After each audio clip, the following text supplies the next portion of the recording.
ক্যান্সারে আক্রান্ত বাবাকে নিয়ে লেখা কিছু কথা। 11ই ফেব্রুয়ারি 2021। বাবার বুকের মাঝে শুয়ে আছি, যে বুকে মাথা রেখে ঘুমাতাম, সেই বুকটাতে এখন ক্যান্সারের বসবাস। আমি বাবার সবগুলো টেস্টের রিপোর্টগুলো গুগল করে দেখি, ফুসফুস থেকে শয়তানগুলো এখন লিভারে ছড়িয়ে গেছে। 12ই ফেব্রুয়ারি 2021। ভোকাল কর ইফেক্ট হয়ে যাওয়ায় বাবা ফিসফিস করে কথা বলে। আচ্ছা, বাবার স্বাভাবিক ভয়েস যেন কেমন ছিল। বাবা আমাকে আমার মামা বলে চিল্লাই ডাকবে এমন স্বপ্ন দেখি। আমি ঘুমালে বাবা আমার কানের কাছে এসে প্লেটার চামচ নিয়ে আওয়াজ করবে এমন স্বপ্ন দেখি। রাত জাগতে জাগতে মায়ের শরীরও খারাপ হয়ে গেছে। একটু ঘুমাইলেই বাবা মাকে ডাকতে থাকে। মা মাঝে মাঝে ঘুমের ভান ধরে শোনেন। তখন বাবা ফিসফিস করে বলতে থাকেন, সকাল হোক, বাবু উঠুক। আমাকে বাবু বলে ডাকতেন। আমি বিচার দিব, তবুও বাবা আমাকে ডাকে না। আমি জেগে আছি তখনও, সব শুনেও কিছু বলি না। মা বলেন, মেয়েকে ডাকো এখনই। উনি বলেন, না, অনেকদিন পরও ঘুমাচ্ছে, ডাকা যাবে না, আমার ভালো লাগে। বাবা এত ভালোবাসেন কেন আমাকে? 13ই ফেব্রুয়ারি 2021, 2:40। আজ বাবার বায়োপসির রিপোর্ট দিল, স্টেজ 4। বাবাকে কেমো দেওয়ার মতো অবস্থা নেই। আল্লাহ ছাড়া এখান থেকে ফিরে আসার কোনো রাস্তা নেই। সবাই আমাকে কল করছে। বাবার রিপোর্ট ভালো, কেমো না দিলেও হবে, মেডিসিনে ভালো হবে। আমি যে বড় হয়েছি ওরা মনে হয় জানেই না। 14ই ফেব্রুয়ারি 2021।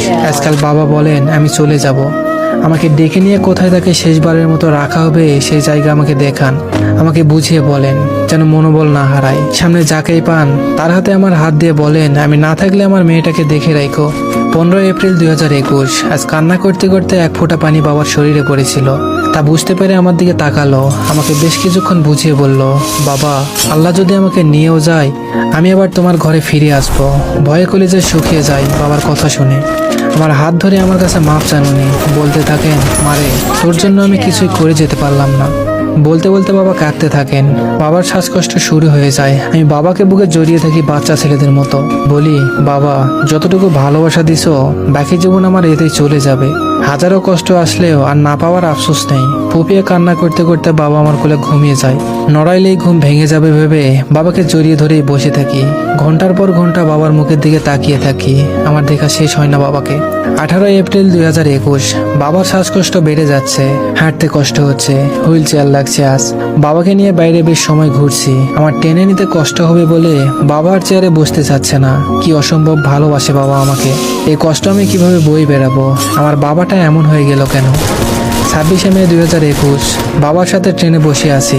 আমার কাঁধে মাথা রেখে বাবা নিশ্চিন্তে ঘুমাচ্ছে। শরীরে পানি এসে গেছে বাবার। ডক্টরের কাছে নিচ্ছে, জানি না রিপোর্টে আবার কি আসবে, কি যন্ত্রণা নিয়ে আমার বাবাটা বেঁচে আছে। 3 জুন 2021। আব্বাকে হসপিটালে ভর্তি করানো হয়েছে। পানি বের করছে। পানির রং কেমন লালচে হয়ে গেছে। বাবার হাতটা অস্বাভাবিক